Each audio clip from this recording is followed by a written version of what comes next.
അല്ലെങ്കിൽ ഭഗവതിക്ക് സമർപ്പിക്കുമ്പോൾ, അല്ലെങ്കിൽ പിതൃക്കൾക്ക് സമർപ്പിക്കുമ്പോൾ ആ സ്മരണ നമ്മുടെ ഉള്ളിലുണ്ട്. ആ പിതൃക്കളുടേതായ ഒരു ഊർജം നമ്മളിലേക്ക് വന്നു ചേരും. കാരണം അവർ തന്ന ശരീരം നമ്മളുണ്ടാക്കിയതൊന്നും അല്ലാണോ. നമ്മുടെ അച്ഛനും അമ്മയും നമുക്ക് തന്ന ശരീരമാണിത്. അവർക്ക് അവരുടെ പൂർവികരിൽ നിന്ന് കിട്ടിയതിന്റെ ഒരു അംശത്തേക്കൂടെ അതിനോട്ട് വന്നത്.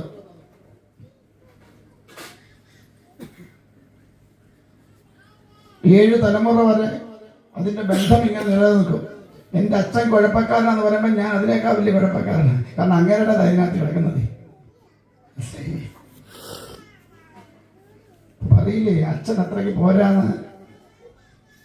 നീ നിനക്കുണ്ടാവാൻ പോകുമ്പോ അവൻ പറയും എൻ്റെ അച്ഛൻ ഒട്ടും പോരാന്ന് പറയും. കാരണം അതിന്റെ ബാക്കിയാണല്ലോ ഇത്.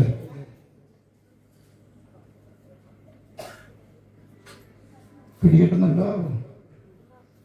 അതുകൊണ്ട് ഓരോരുത്തർക്കും അർഹതപ്പെട്ടത് കൊടുക്കാൻ മാറ്റി വെക്കണം, എന്നിട്ടേ നമ്മൾ എടുക്കാം. ആവണത് പോലെ ഒത്തിരി ഒന്നും വേണം തന്നെ പറയണം. 100 രൂപ കിട്ടുമ്പോൾ അതിൽ നിന്നൊരു 1 രൂപയെങ്കിലും മാറ്റി അവിടെ ദേവസങ്കല്പത്തിൽ വെക്കണം. കാരണം ഈ ശരീരത്തിന് ആരോഗ്യവും ആയുസ്സും ഒക്കെ തന്നുകൊണ്ട് നമ്മളെ നടത്തുന്നത് ആ ചൈതന്യമാണെന്നുള്ള ബോധം.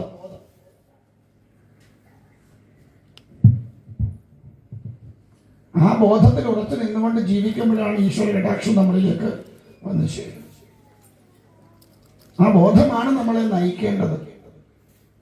ഇപ്പൊ എത്ര തടിയുണ്ടെങ്കിലും അരയ്ക്ക് താഴോട്ട് തളർന്നു പോയാൽ എന്ത് ചെയ്യാൻ പറ്റും? പിന്നെ ചെയ്യാൻ പറ്റുമോ?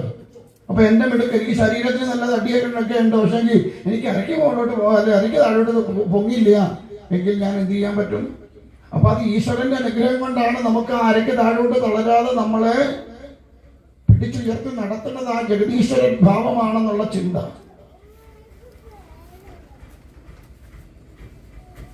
അപ്പൊ നമുക്ക് അത്രയും കാരുണ്യം നമ്മളോട് കാണിക്കുമ്പോ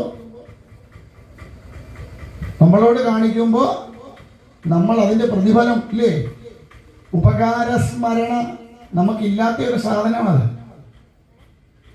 ഈശ്വരന്റെ മുമ്പിൽ ചെന്ന് യാചിച്ച് വാങ്ങാവുന്നതൊക്കെ വാങ്ങി തിരിച്ചു ചെന്നതിനൊരു നന്ദിവാക്ക് നമ്മൾ പറയില്ല. കിട്ടാത്തതിന് ചീത്ത വിളിക്കും ഈശ്വരൻ. ശരിയല്ലേ? കിട്ടിയതിന് നമ്മൾ പറയോ ഭഗവാനെ അയ്യപ്പ നീ എനിക്ക് ഇത്രയും തന്നല്ലോ, നീ എന്നെ ഇത്രയും സംരക്ഷിച്ചല്ലോ, നീ എനിക്ക് വേണ്ടി ഇത്രയൊക്കെ മാത്രം കാരുണ്യം നീ എന്നിൽ ചൊരിഞ്ഞുവല്ലോ, അതിന് നിനക്ക് എന്താ ഞാൻ അങ്ങോട്ട് തരിക എന്ന് നമ്മൾ ചോദിക്കില്ല. എന്നാലും എന്താ അയ്യപ്പ നീ എനിക്കത് തന്നില്ലല്ലോ.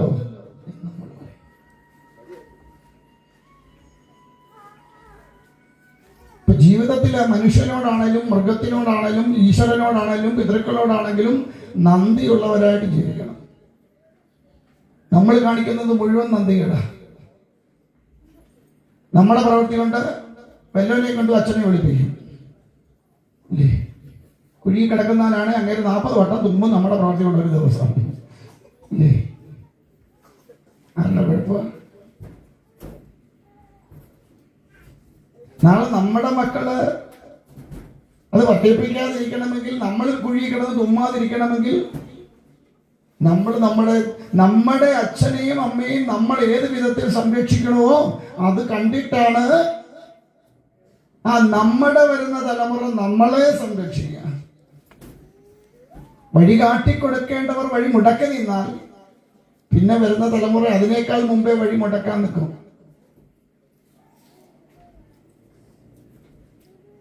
ഞാൻ എൻ്റെ അമ്മയെ ചീത്തയും വിളിച്ച് ഉന്തിത്തള്ളി മൂലക്കിട്ടാൽ എൻ്റെ മക്കള് എന്നെ അതിന് മുമ്പേ കാര്യം മുടക്കി അടിക്കാൻ തുടങ്ങും. അപ്പൊ നമ്മളാണ് വഴികാട്ടികളായിട്ട് മുൻപിൽ ഉണ്ടാവേണ്ടത്. പ്രകാശരൂപേണ മുമ്പിൽ നിൽക്കേണ്ട ഗുരുപരമ്പര നമ്മളാണ്. നമ്മുടെ എത്ര മക്കൾ നമ്മുടെ പാദം തൊട്ട് തൊഴുവോ?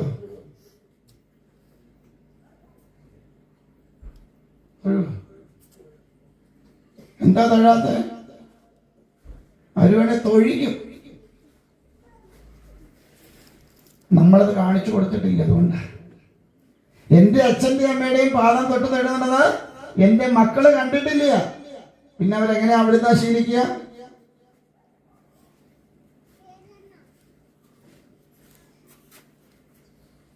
അപ്പോ ഓരോ സംസ്കാരവും പൂർവികരിൽ നിന്ന് നാം ആർജിച്ചിട്ടുള്ളത് അടുത്ത തലമുറയ്ക്ക് നമ്മൾ പകർന്നു കൊടുക്കുമ്പോഴാണ് ആ തലമുറകള് വരും തലമുറകൾക്ക് പകർന്നു കൊടുക്കാൻ പക്വമാവുക.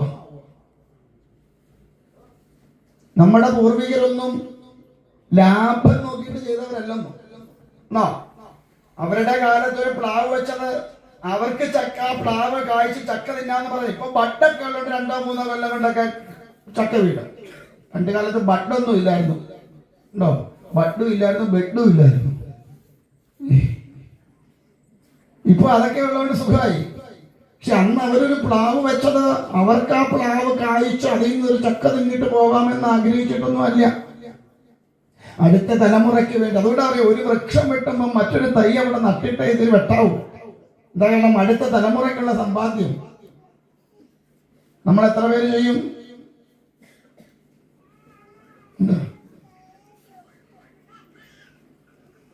അതുകൊണ്ട് ചക്കയൊക്കെ ഇപ്പൊ കിലോ കണക്കിന് തൂക്കി മേടിക്കേണ്ട അവസ്ഥയാണ്.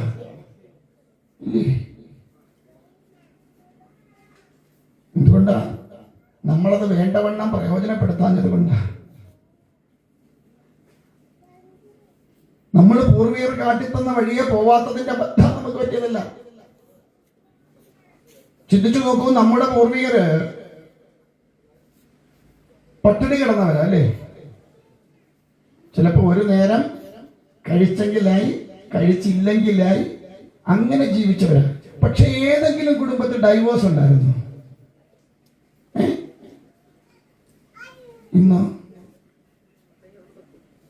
ഇന്ന് ആവശ്യത്തിന് തിന്നാനുണ്ട്, എടുക്കാനുണ്ട്, കയറി കിടക്കാനുണ്ട്, വാഹനമുണ്ട്, സ്വർണമുണ്ട്, ധനമുണ്ട്, എല്ലാം ഉണ്ട്.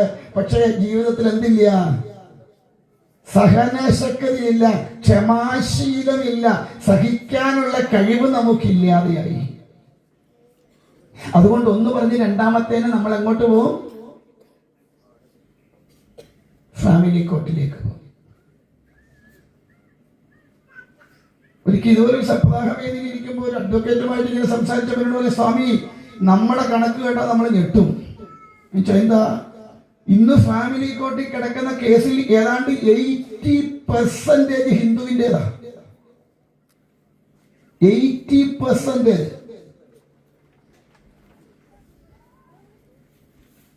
ചിന്തിച്ചു നോക്കണം നമ്മള് എവിടേക്കാ നമ്മൾ പോണതാണ്.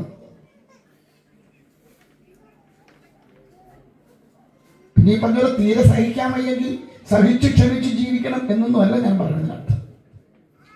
ചില ആൾക്കാരുണ്ടല്ലോ, രാവിലെ ഒന്നായ നിന്നെ ഇഹ എന്നും പറഞ്ഞു പോവും, വൈകുന്നേരം 2-3 കണ്ടെന്ന് ഇഹ എന്ന് പറഞ്ഞ് MC റോഡിനും ഹൈവേക്കൊന്നും വീതി പോരാതെ തോടാണോ കുഴിയാണോ എന്നൊന്നും അറിയാൻ വയ്യാതെ, മൂർഖനാണോ അണലിയാണോ രാജവെമ്പാലിയാണോ ചേരയാണോ എന്നൊക്കെ അറിയാൻ വയ്യാതെ വന്നേച്ച് കെട്ടിക്കൊണ്ട് വന്ന് വണ്ണിനെ കുറിച്ച് എടുത്ത് തിത്തിത്താര അതിത്തിത്ത ഇന്ന് തൊഴയുന്നതാണെങ്കിൽ അതിന്റെ കാര്യമല്ല ഞാൻ പറയുന്നത്.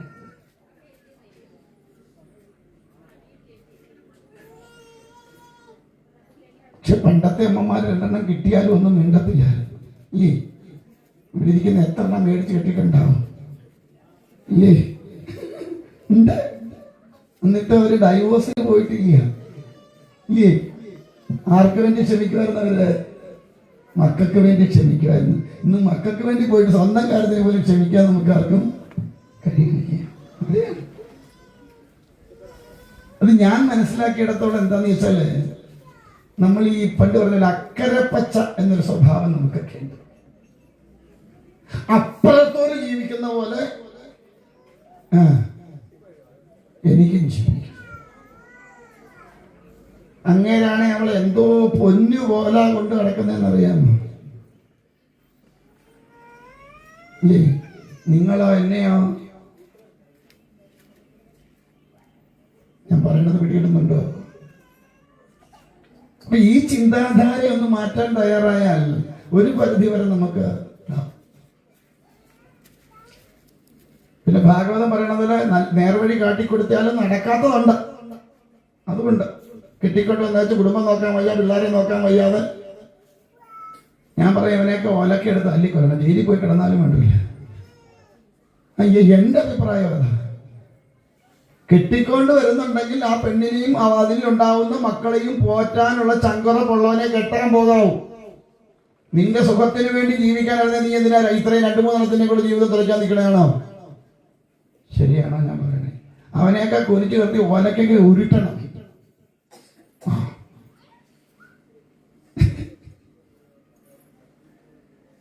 ഞാൻ പറയണത് ചില ആൾക്കാരുണ്ട്, പെൺപിള്ളേരെ ഇങ്ങോട്ട് കെട്ടിക്കയറാകുമ്പോഴത്തേക്ക് എന്താണെന്ന് അറിയത്തില്ലടി, ദിവസം ഗുരുവായൂരപ്പനെ അങ്ങ് സ്വപ്നം കാണുവാ.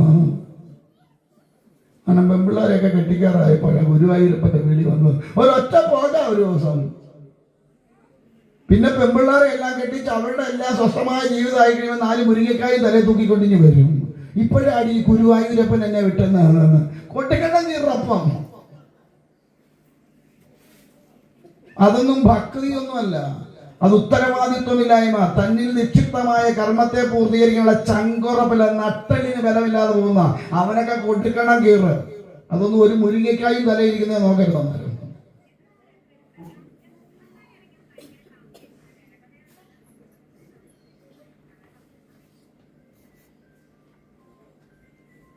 അവിടെ ആരാ ഏതാണ്ടൊക്കെ വാർത്ത കേൾക്കത്തില്ല ഇടയ്ക്ക് മൊബൈലിനകത്ത്. ആരാ അവിടെ മൊബൈൽ ഓൺ ചെയ്ത് വെച്ച് കേട്ടോണ്ടിരിക്കുന്നത്?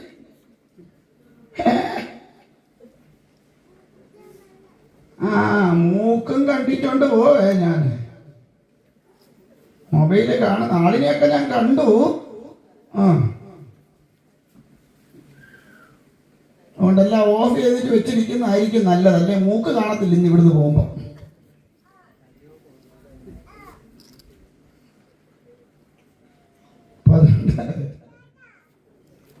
നമുക്ക് ആദ്യം വേണ്ടി ഒരു മനസ്സ് ത്യജിക്കാൻ ഒരു ഭാവമെങ്കിലും നമ്മുടെ ഉള്ളിൽ ഉണ്ടാവണം.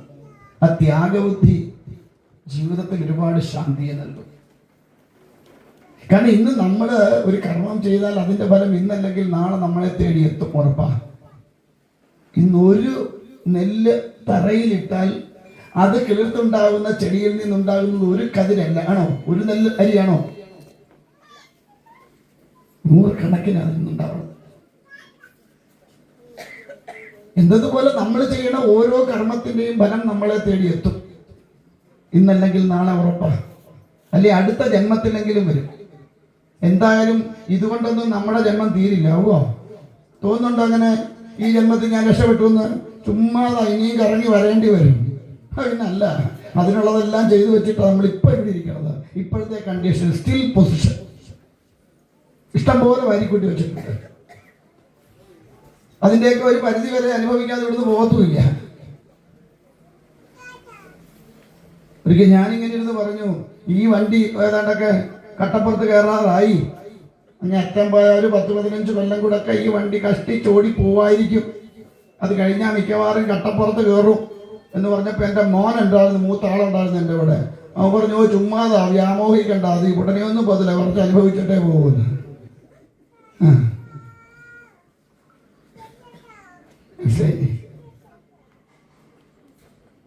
അപ്പോ നമ്മൾ ചെയ്യുന്ന കർമ്മം, ഞാൻ പറയാറുണ്ട്, നമ്മൾ ചെയ്യുന്ന പ്രവൃത്തിയാണ് നമ്മുടെ സന്തതികളെ തല ഉയർത്തി നടത്തുന്നതും തല താഴ്ത്തി നടത്തുന്നതും.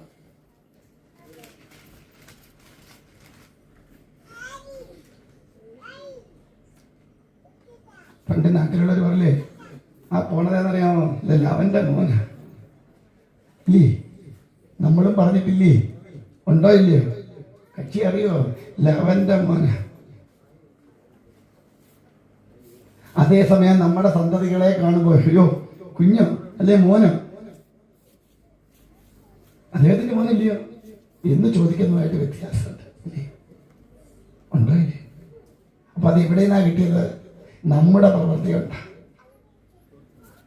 നമ്മുടെ സന്തതികൾ ഒരിക്കലും സമൂഹത്തിൽ തലകുനിച്ച് നടക്കാനുള്ള ഒരു പ്രവൃത്തിയും നമ്മുടെ ഭാഗത്തുനിന്ന് ഉണ്ടാവാതിരിക്കുക എന്നുള്ളത് നമ്മുടെ ധർമ്മമാണ്.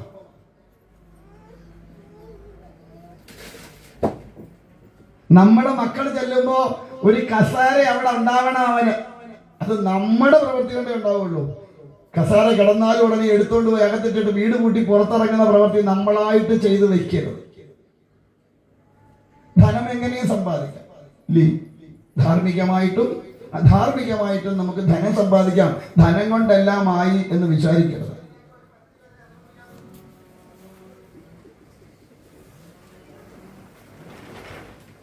വിദ്യാഭ്യാസവും നേടാം, പക്ഷെ സംസ്കാരം നേടാൻ പറ്റില്ല. എത്ര ഡിഗ്രി വേണമെങ്കിലും എടുക്കാം, പോസ്റ്റ് ഗ്രാജുവേഷൻ എടുക്കാം, PhD എടുക്കാം, ഇല്ല അതിനപ്പുറം വല്ലോണ്ട് അതും എടുക്കാം. പക്ഷെ സംസ്കാരം എവിടുന്ന് മേടിക്കും? ഈ പറയുന്ന വിദ്യാഭ്യാസത്തിൽ നമുക്ക് കിട്ടുമോ സംസ്കാരം? ഇല്ല. അതെവിടുന്ന് കിട്ടുന്നതാ? നമ്മുടെ കുടുംബത്തു നിന്ന് കിട്ടുന്ന.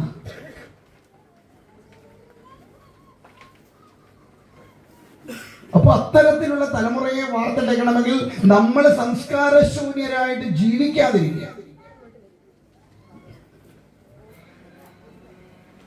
പ്രഹ്ലാദൻ പറയുന്നത് പോലെ ഞാൻ എൻ്റെ അമ്മയുടെ ഉദരത്തിൽ കിടന്നുകൊണ്ട് പഠിച്ചതാണ് നാരായണ നാമം. അമ്മ ഒന്ന് അറിഞ്ഞു ജീവിച്ചാൽ 70% മക്കൾ തലതിരിയാവും.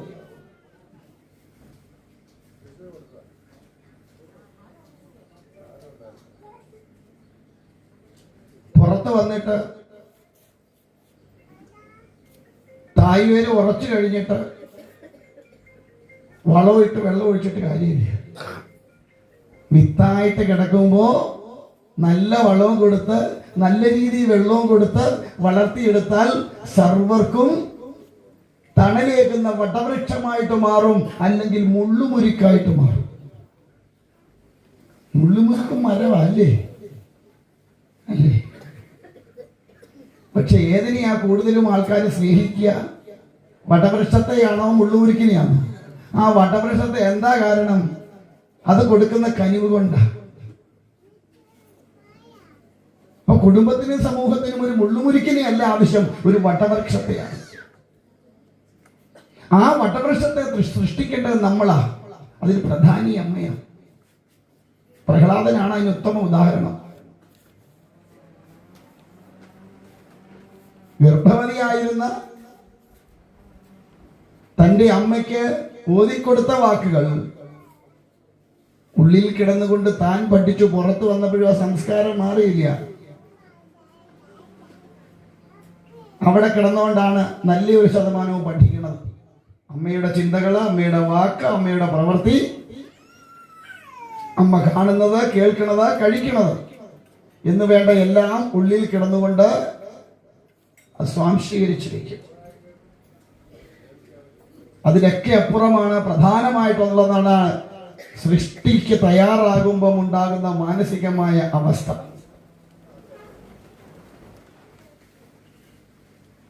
അതുകൊണ്ട് പറയും, വ്രതാനുഷ്ഠാനത്തോടുകൂടി മാത്രമേ സൃഷ്ടിക്ക് പുറപ്പെടാവൂ. അശുദ്ധമായിരിക്കുന്ന ചിന്തകൾ കൊണ്ടോ മനോവ്യാപാരം കൊണ്ടോ സൃഷ്ടി നടത്തരുത്. സൃഷ്ടിച്ചാൽ തലതിരിഞ്ഞു പോകും. ഒന്നായ നിന്നേഹ രണ്ടെന്നും കണ്ട് ചിങ്ങോട്ട് വന്നേച്ച് സൃഷ്ടിച്ചാൽ അവൻ നേരെ നിൽക്കാറാകുമ്പോൾ തുടങ്ങുന്നത് അച്ഛൻ ഒന്നേ തുടങ്ങി മോൻ തുടങ്ങുന്നത് മൂന്നേലായിരിക്കും.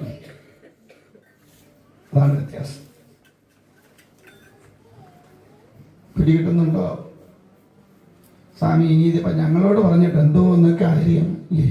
ഇനി വരാനുള്ളതിനെങ്കിലും പറഞ്ഞു കൊടുക്കണം. അതിന് വേണ്ടിയിട്ട്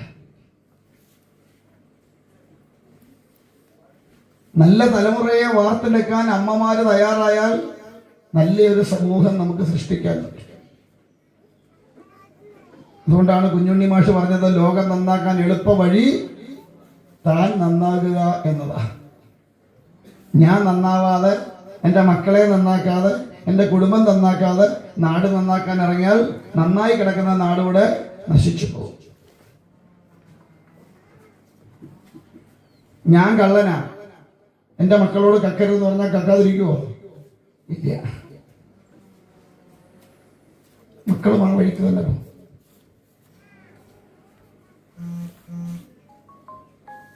ത്യാഗോജ്വലമായിരിക്കുന്ന ജീവിതം ജീവിച്ചു തീർത്തവരാണ് നമ്മുടെ പൂർവികർ.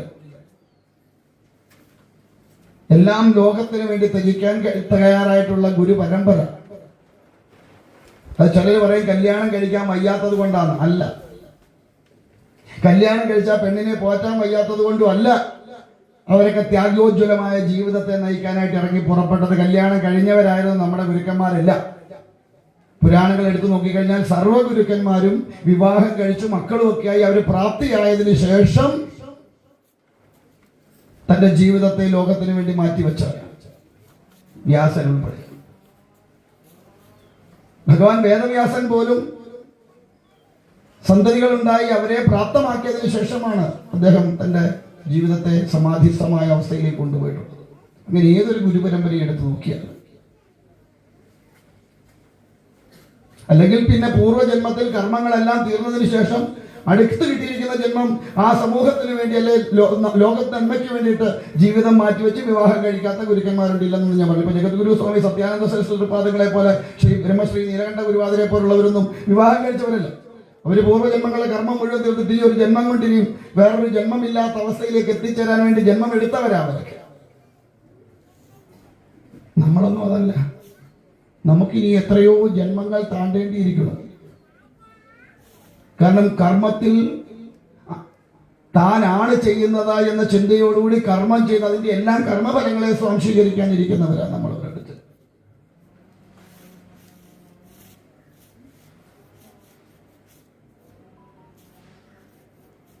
അതുകൊണ്ട് നല്ല തലമുറയെ വാർത്തെടുക്കണമെങ്കിൽ ഓരോ ഗൃഹങ്ങളിലും അതിനു വേണ്ട നടപടികൾ നമ്മൾ ഓരോരുത്തരും സ്വീകരിച്ചേ മതിയാവും. വേണ്ടതായ സംസ്കാരത്തെ പകർന്നു കൊടുക്കുക. നമ്മുടെ ഇവിടെ ഒരു ആധ്യാത്മിക ക്ലാസ് ഒക്കെ തുടങ്ങണം. ശനിയാഴ്ച ദിവസത്തെ ഈ ഒരു നീരാജനം മാത്രം പോരാ. അറിവുള്ളവരെ വിളിച്ചെടുത്ത് ഞായറാഴ്ച ഒരു ദിവസം 1 മണിക്കൂർ ഇരിക്കുന്ന കുഞ്ഞുങ്ങളെയൊക്കെ വിളിച്ചെടുത്തിക്കൊണ്ട് ചെറിയ ചെറിയ ചെറിയ ചെറിയ ക്ലാസ്സുകൾ കൊടുത്ത് അവരെ സമൂഹത്തിന് ഉതകുന്ന വിധത്തിലുള്ള മക്കളായിട്ട് വളർത്തിയെടുക്കണം. വെറുതെ ശനിയാഴ്ച ദിവസം ഒരു നട തുറന്നൊരു നീരാജനം കത്തിച്ചുകൊണ്ട് മാത്രം വേണ്ടതായ ഒരു സംസ്കാരത്തെ നേടിയെടുക്കാൻ. നീരാജനം എന്താന്ന് ചോദിച്ചപ്പോൾ അറിയില്ല. ഓ അത് നെള്ളഴി കത്തിക്കുന്ന നീരാജനം, അത്രയും നമുക്കറിയാം. അതിനപ്പുറത്തോട്ട് നമുക്കറിയില്ല. ഇപ്പൊ നമ്മുടെ പുരാണങ്ങളെ കുറിച്ചും അല്ലെങ്കിൽ നമ്മുടെ സംസ്കാരത്തെക്കുറിച്ചും നമ്മുടെ പൂർവികരെ കുറിച്ചും ഒക്കെ ഒരു സംസ്കാരം അല്ലെങ്കിൽ ഒരു അറിവുകൾ നേടണമെങ്കിൽ ആഴ്ചയിൽ ഒരു ദിവസം 1 മണിക്കൂർ അറിയാവുന്ന സജ്ജനങ്ങളെ വിളിച്ചിരുത്തി അവർക്ക് 1 മണിക്കൂർ മതി, കൂടുതലൊന്നും വേണ്ട. ഒരു ആധ്യാത്മികമായ സംസ്കാരത്തെ പകർന്നു കൊടുക്കാനുള്ള ഒരു അവസ്ഥ നമുക്കുണ്ടാക്കണം. നാമം ജപിക്കാൻ പഠിച്ചാൽ തന്നെ അത്രയും ഒരുപാട്. അവർ വിഷ്ണു സഹസ്രനാമോ ലളിത സഹസ്രനാമോ ജപിക്കാൻ പഠിപ്പിച്ചാലെങ്കിലും അത്രയെങ്കിലും വരും. പക്ഷെ അതിന് മാതാപിതാക്കന്മാർ തയ്യാറാവണം. നമുക്കൊക്കെ ഉള്ളൊരു കുഴപ്പം 4 ദിവസം വിടും, പിന്നെ 5-ാം ദിവസം ഒരു കൊച്ചിനെ കിടന്നു. എന്ത് ചോദിച്ചാൽ അവന് താല്പര്യമൊന്നുമില്ല ചേട്ടാ, അതുകൊണ്ടാ വരാത്ത. നീ താല്പര്യപ്പെട്ടാലേ നിന്റെ മക്കൾ വരും. നിന്റെ മക്കൾക്ക് ഇത് വലിയ താല്പര്യമൊന്നും ഉണ്ടാവില്ല.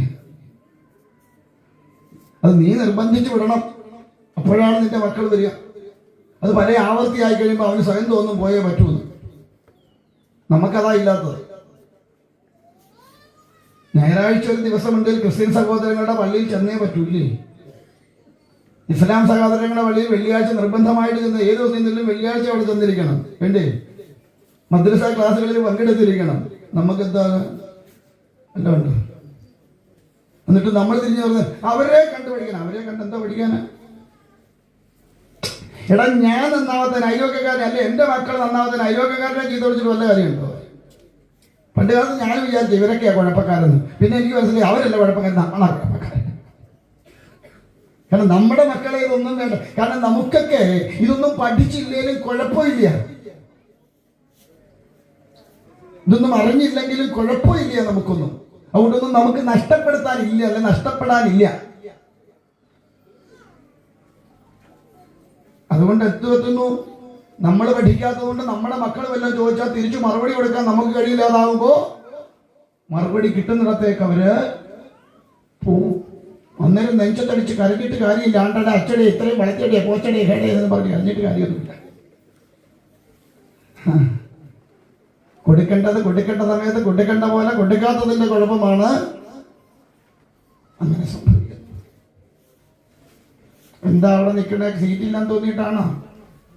അതോ എന്നെ കണ്ട് പേടിച്ച് നിന്നതാണോ? ഇനി പോകുന്നതുകൊണ്ട് അടുത്താണ്ട് ഇവിടെ കസാര കിടപ്പുണ്ട്. അവിടെ പുറകിലോട്ടിരിക്കണ്ട. ഇഞ്ചു അതെ ഇവിടെ ഇഷ്ടം പോലെ കസാര കിടന്നു വന്നാട്ട് അങ്ങനെ മുന്നോട്ട് വന്ന് ഈ ഭീകരജീവിയുടെ മുമ്പിൽ എങ്ങനെ ഇരിക്കണേ? ഇല്ലേ? ഇരിക്കണതിനും വേണ്ട ഒരു എന്തോന്നൊക്കെ ഇരിക്കുന്ന ഒരുമാതിരി കൊള്ളാവുന്നതിൻ്റെ അടുത്തിരിക്കണ്ടേ? അല്ലേ?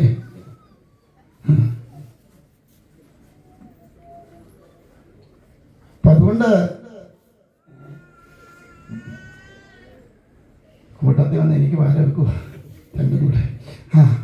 അതുകൊണ്ട് കൊടുക്കേണ്ട സംസ്കാരങ്ങളെ കൊടുത്തു വേണം ഇതൊക്കെ ഇപ്പൊ ഈ ഇരിക്കുന്നതിനെയൊക്കെ ഒന്ന് വളർത്തി കൊണ്ടുവരണമെങ്കിൽ വേണ്ടതായ സംസ്കാരത്തെ പകർന്നു കൊടുത്തുകൊണ്ട് തന്നെ വളർത്തിക്കൊണ്ടുവരണം. അല്ലെ വലിയ പാടാ പിടിച്ചു നിർത്താൻ വലിയ പാടാ.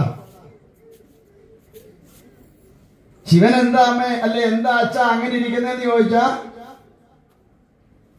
നമ്മളെന്തോ പറയും, മക്കളെ അത് പണ്ട് പോലെ അങ്ങനെ ഇരിപ്പ് അങ്ങനെ നമ്മളായിട്ടൊന്നും മാറ്റാൻ പോകണ്ട. എന്താ പറയേ, അച്ഛനും മോനും കൂടെ ക്ഷേത്രത്തിൽ ചെന്നു. അപ്പോ ശൂലം അവിടെ ഉണ്ട്. ചോദിച്ച ആ ഇരിക്കുന്ന ആരാ അച്ഛൻ?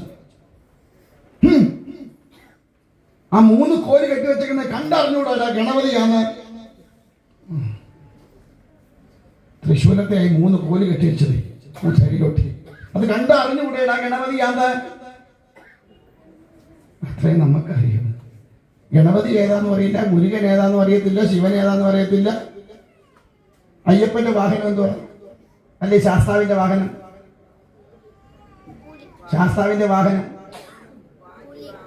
വാജി എന്തോ സാധനം? കുതിര. അപ്പൊ പിന്നെ എങ്ങനെ പുലിവാഹനാന്ന് വിളിക്കുന്നത്? അറിയാം.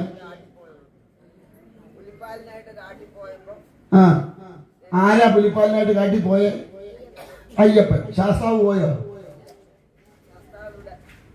അയ്യപ്പൻ പുലിവാഹന, ശാസ്താവ് വാജിവാഹനും. പാർവതിയുടെ വാഹനം എന്തുവാ?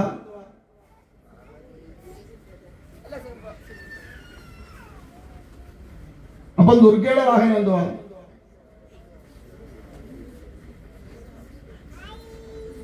പാർവതിയുടെ സിംഹം. അപ്പൊ ദുർഗയുടെ വാഹനം എന്തുവാ? അതും സിംഹം. രണ്ടുപേർക്കും കൂടെ ഒരെണ്ണമേ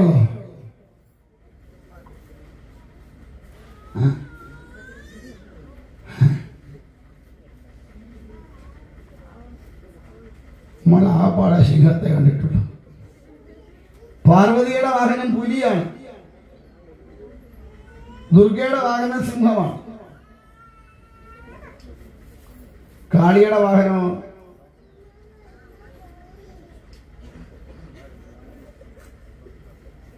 സ്വാമി, ഞങ്ങൾ പ്രത്യേകിച്ച് ഒരു വാഗണറോ ഒരു ഇതൊക്കെ മേടിച്ചിട്ടുള്ളൂ, അതുകൊണ്ട് ആ വാഹനം മാത്രമേ ഞങ്ങളുടെ വാഹനമായിട്ട് ഞങ്ങൾക്ക് അറിയൂ.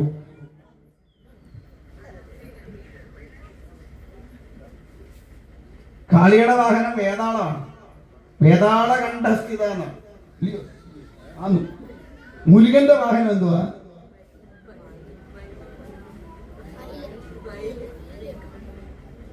മുരുകക്ഷേത്രത്തിൽ കൊടിമരത്തെ വെച്ചിരിക്കുന്ന വാഹനം ഏതാ?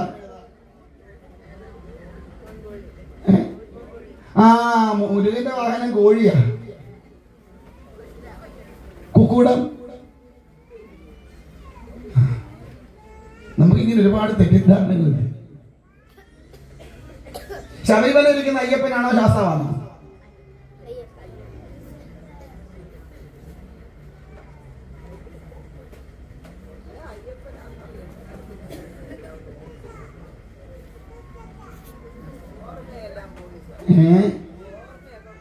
മെമ്മറിയൊക്കെ പോയി. ഇനി കാർഡ് വേറൊരെണ്ണം മേടിച്ചിട്ടെ, അത് ഫില്ലായി. മെമ്മറി 64 GB ഒക്കെ കഴിഞ്ഞു.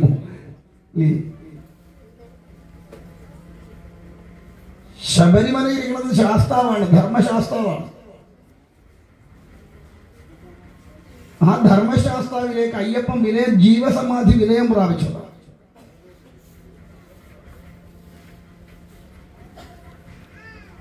അതുകൊണ്ടാണ് നമ്മൾ അയ്യപ്പനെ കാണാനെന്ന പേരിൽ എവിടെ പോണത്.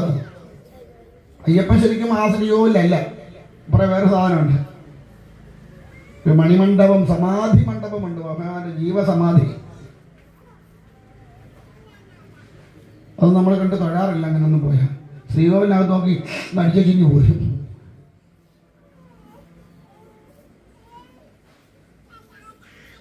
മനസ്സിലായോ?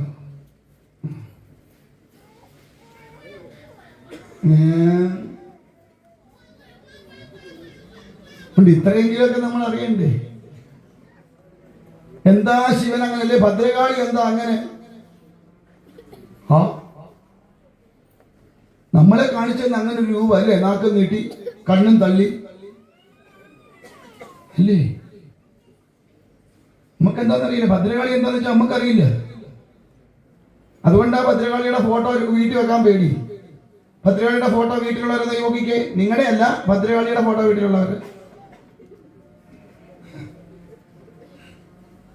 പിന്നെ നമ്മൾ കൂടുതൽ വെക്കാത്ത സ്വാമി ഞങ്ങൾ അവിടെ ഉള്ളപ്പോൾ പിന്നെ വേറൊരു ഭദ്രകാളിയുടെ ഫോട്ടോ അവിടെ, അതുകൊണ്ട് നമ്മൾ വെക്കാത്ത.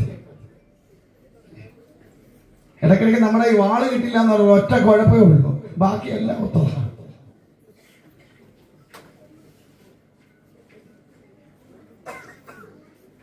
ഇതൊക്കെ നമ്മുടെ കുഞ്ഞുങ്ങൾക്ക് പറഞ്ഞു കൊടുക്കാൻ നമുക്ക് കഴിയണം. ആരാ ഭദ്രകാളി, ആരാ ശിവൻ? ശിവൻ എന്താന്ന് ചോദിച്ചാൽ ഒരു ഉരുണ്ട കല്ലല്ല. അതിലും ഇപ്പൊ നമ്മളെ കളിയാക്കാറുണ്ട്. എന്താ നിങ്ങളുടെ ശിവൻ ലിംഗമാണ്? ലിംഗം എന്ന് പറഞ്ഞാൽ ഒറ്റ അർത്ഥമേ അവർക്കറിയൂ. അതുകൊണ്ടാണ് ലിംഗത്തിന്റെ യഥാർത്ഥ അർത്ഥം അവർക്ക് പൊരുളറിയില്ല. അതുകൊണ്ടാണ് അവർ അതിനെ കളിയാക്കുന്നത്.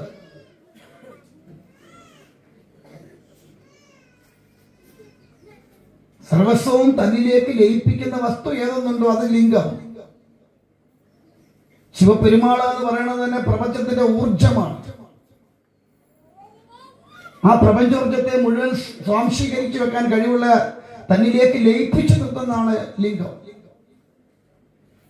മറ്റൊന്നുകൂടിയുണ്ട്, ശിവന് രൂപമില്ലാത്തവനാണ്. ആ രൂപമില്ലാത്ത ശിവനെ പ്രതിനിധീകരിച്ചിട്ടുള്ളത് ആ ശിവലിംഗം. ശിവലിംഗത്തിന് പ്രത്യേകിച്ച് ഒരു രൂപമില്ല. ഉണ്ടോ? നീളത്തിലുള്ളതാണോ ചതുരത്തിലുള്ളതാണോ ഉരുണ്ടതാണെന്ന് ചോദിച്ചാൽ വല്ല ദിശയുണ്ടോ? ഒരു ദിശയില്ല. പിന്നെ നമ്മളിപ്പോൾ അതിന് കണ്ണും മൂക്കും ചന്ദ്രക്കലയൊക്കെ വെച്ച് ഒക്കെ വെക്കുന്നു എന്ന് മാത്രം. അതുകൊണ്ടാണ് ശിവൻ പശുപതിയാണ്, പരബ്രഹ്മമാണ് എന്ന് പറയാൻ കാര്യം. ശിവന്റെ തലയെ വെള്ളം കോരി ഒഴിക്കുന്നത് എന്താന്ന് ചോദിച്ചാൽ എന്തിനാ? ധാര നടത്താറില്ലേ? ജലധാര. എന്തിനാ?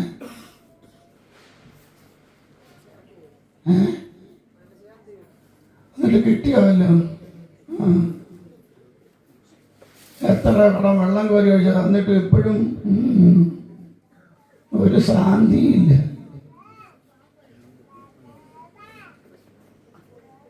ശിവലിംഗത്തിൽ നിന്ന് വരുന്ന ഊർജം അത്ര ശക്തമാണ്. അത് പ്രപഞ്ചത്തിന് ഉതകുന്ന വിധത്തിലേക്ക് ചെയ്യണമെങ്കിൽ അതിനെ തണുപ്പിച്ചുകൊണ്ടിരിക്കണം എന്ന് പറയും. ശിവൻ അതുകൊണ്ട് ആ ചൂടനാന്ന് പറയുന്നത്. എപ്പോഴും ഹീറ്റായി നിൽക്കുന്ന സ്വരൂപമാണ് അല്ലെ? അതുകൊണ്ടാണ് ശിവലിംഗം എപ്പോഴും ഹീറ്റാണ്. നമ്മളെ സങ്കല്പിക്കുമ്പോൾ നമ്മുടെ തലയിലേക്ക് ഒഴിക്കുന്നതിനില്ല. തലയിൽ വെള്ളം ഒഴിച്ചാൽ എന്ത് പറ്റും? തലയിൽ വെള്ളം ഒഴിച്ചാൽ എന്താ പറ്റും? പനി പിടിക്കും. ആണോ?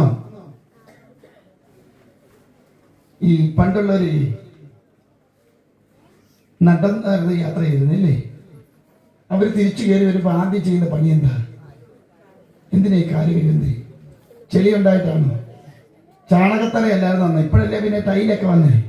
ചാണകത്തറയിൽ കയറുമ്പോൾ കാല് കഴുകിയിട്ട് കയറിയാൽ ചാണകം ഇളകുമോ ഇല്ലയോ? എന്നിട്ടും അവർ കാല് കഴുകിയിട്ടേ കയറും. എന്താ കാര്യം? നടന്നു പോയിട്ട് അതിന് കാല് കഴുകി എന്താ വേണം? എന്നിട്ട് ഇപ്പൊ ആരും കഴിയാറില്ലല്ലോ പോയിട്ട് വരുന്നവര്. എന്നാ അതിനല്ല. ആ കാലിന്റെ ഉള്ളം തണുത്താൽ തലയുടെ ഉള്ളു തണുക്കും. തലച്ചോറ് വരെ ചെല്ലും ആ തണുപ്പ്. തലയെ വെള്ളം ഒഴിച്ചാലും അങ്ങനെയാണ്. ചൂട് താഴോട്ട് ഇറങ്ങിച്ച് പോവും. അതിന് വേണ്ടിയിട്ട് അല്ല, കാലിലെ ചെളി പോകാനൊന്നും അല്ല. അല്ല, അത് പണ്ട് ശരിയാണ്. കാരണം അന്ന് പാദരക്ഷകളൊന്നും ഇല്ലാതെ നടക്കുന്ന കാലം. ചെരുപ്പും ഷൂ ഒന്നും ഇല്ല. ഇപ്പൊ കാലേ ചെളി കാണും. പക്ഷെ ആ നടപ്പ് കാല് ചൂട് പിടിക്കും. കാല് ചൂട് പിടിച്ച് കഴിയുമ്പോൾ തല ചൂടാവും. തല ചൂടായി കഴിയുമ്പോൾ കാല് തണുക്കുമ്പോൾ ക്രമേണ തലയും തണുക്കും. അത് കഴിഞ്ഞ് അങ്ങോട്ട് കയറുമ്പോൾ ഒരു ഗ്ലാസ് വെള്ളം കൂടെ കുടിക്കുമ്പോൾ അത് കഴിഞ്ഞ് വിശേഷം ചോദിക്കത്തുള്ളൂ. അല്ല, കയറി വരുമ്പോഴേ മനുഷ്യനെ നിങ്ങൾ പോയിട്ട് എന്തോ ആയി ആരെങ്കിലും ചോദിക്കുമായിരുന്നു പണ്ട് കാലത്ത്? ഇല്ല. സ്വസ്ഥമായിട്ട് വന്ന് ഇരുന്ന് കഴിയുമ്പോഴേ എന്തായി നിങ്ങൾ പോയിട്ട് വല്ലതും നടന്നോ? ഇല്ല. ഇപ്പൊ അങ്ങനെയല്ല. വഴി കാണുമ്പോഴേക്കും വരുന്നുണ്ട്.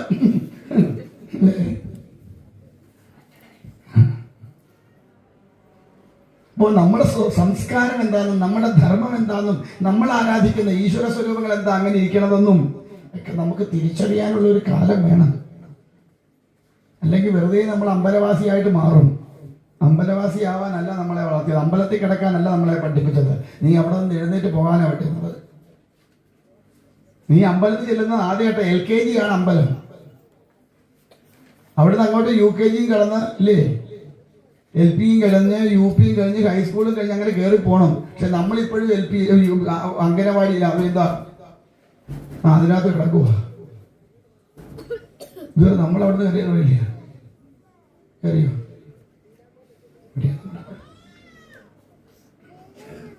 അതുകൊണ്ട് ഇതൊക്കെ അറിഞ്ഞു പോയില്ലെങ്കിൽ വരും തലമുറയ്ക്ക് നമുക്ക് ഈ സംസ്കാരത്തെ പകർന്നു കൊടുക്കാനായിട്ട് കഴിയാതെ വരും.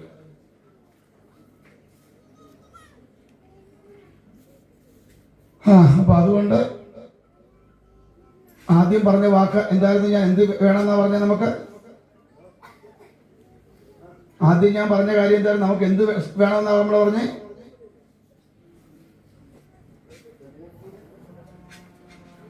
അത് വെച്ചിട്ടാണ് ഞാൻ ആദ്യം പറഞ്ഞ പോയിന്റ് വല്ല ഓർമ്മയുണ്ടോ? എനിബോഡി നമ്മൾ തുടങ്ങിയത് എവിടുന്നായിരുന്നു? അത് ഓർമ്മയുണ്ടോ?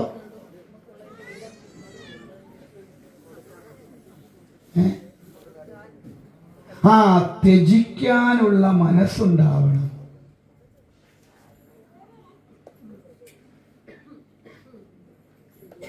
അതുണ്ടോ? നമുക്ക് ഉണ്ടോ? നോക്കട്ടെ എത്ര ഉള്ളവരെന്ന് കൈവക്കുക, കൊടുക്കാൻ മനസ്സുള്ളവരെന്ന് കൈവക്കുക. നോക്കട്ടെ എത്ര പേരുണ്ടെന്ന്. കൈ താക്കല്ലേ, കൈ ഒന്ന് പൊക്കി പിടിച്ച് നോക്കട്ടെ. ആ കയ്യെ കിടക്കുന്നതിന് ഒരു തന്നെ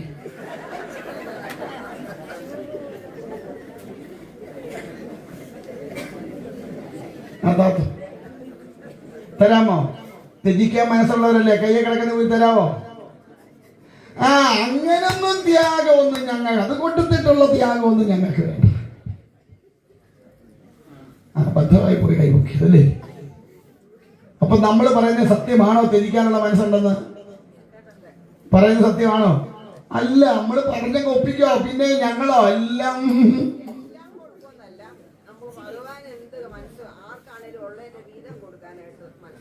ഉള്ളതിന്റെ ഒരു വീതം തരാനേ ഞാൻ പറഞ്ഞുള്ളൂ. 4 വള അടക്കുന്നതിന് 1 വള കൂടി തരാനേ പറഞ്ഞുള്ളൂ. എല്ലാവരും കൂടെ ചോദിച്ചിട്ടില്ലോ?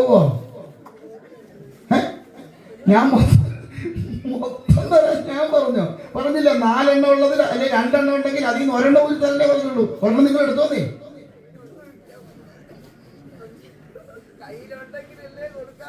കഴുത്തേലുണ്ടല്ലോ. ഇപ്പൊ രക്ഷപ്പെട്ടിരിക്കുന്നത് മുഴുവൻ അതില. സ്വാമി ഇതെല്ലാം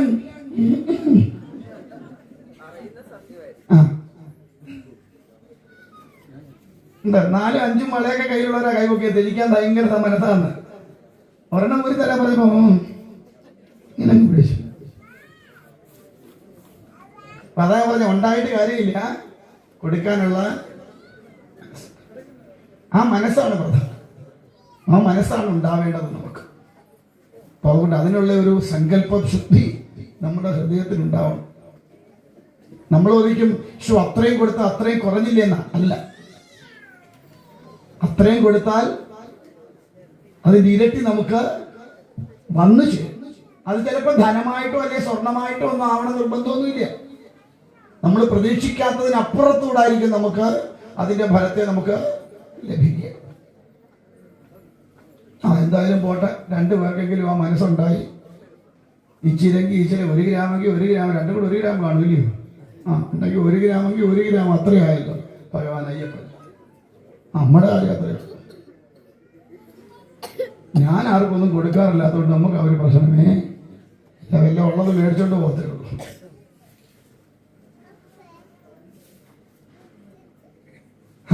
അപ്പൊ അങ്ങനെ ഇരിക്കട്ടെ. നമുക്കിനി ഉണ്ണിയൂട്ടിലേക്ക് കിടക്കാം അല്ലേ? അപ്പം ഈ സൈഡിൽ ഇരിക്കുന്നവരൊക്കെ ഒന്ന് സാന്ദ്രാനന്ദാവബോധാത്മകമനുപമിതം കാലദേശാവധിഭ്യാം